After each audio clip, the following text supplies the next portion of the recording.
Paulo, meu amigo, não entendo o que foi que nós fizemos para estarmos aqui.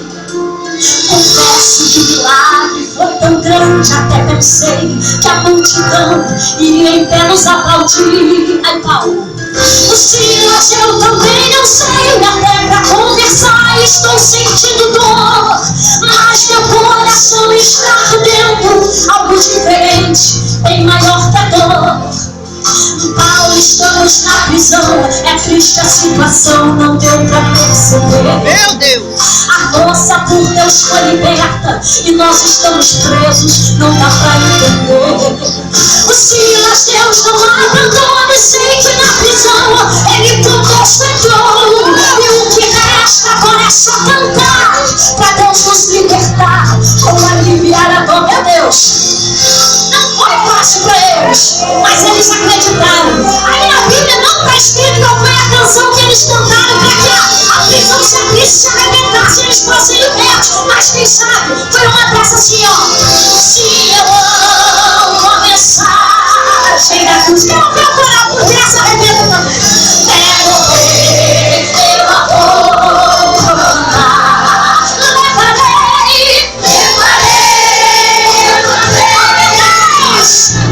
Em teu nome podemos tudo. É por uma coroa trocar. Como eu estou sentindo uma coisa estranha, o som aqui tremeu. O Silas eu também senti, parece que o amor morreu a mão de Deus. Tá diferente, a dor não sinto mais, o tronco dos meus pés acabou de soltar. Fique de pé, vamos cantar bem alto, porque Deus entrou aqui nesta local. A prisão com eles, Deus entrou, libertou, o terremoto, a terra, se és fiel, crise de bate, ele não abandonou, é fiel também, seja na cova, vale na fornalha, é só adorar que a vitória vem da mata. Libertou, na prisão com eles Deus entrou, libertou, o terremoto, a terra da libertou,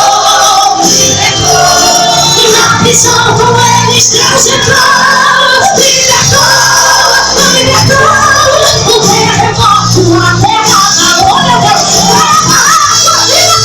Deus.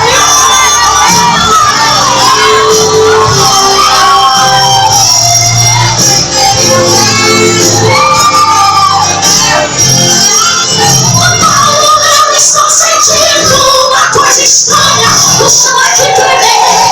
O Silas eu também senti, parece que o amor morreu a mão de Deus. Tá diferente, a dor não sinto mais, o tronco dos meus pés acabou de soltar.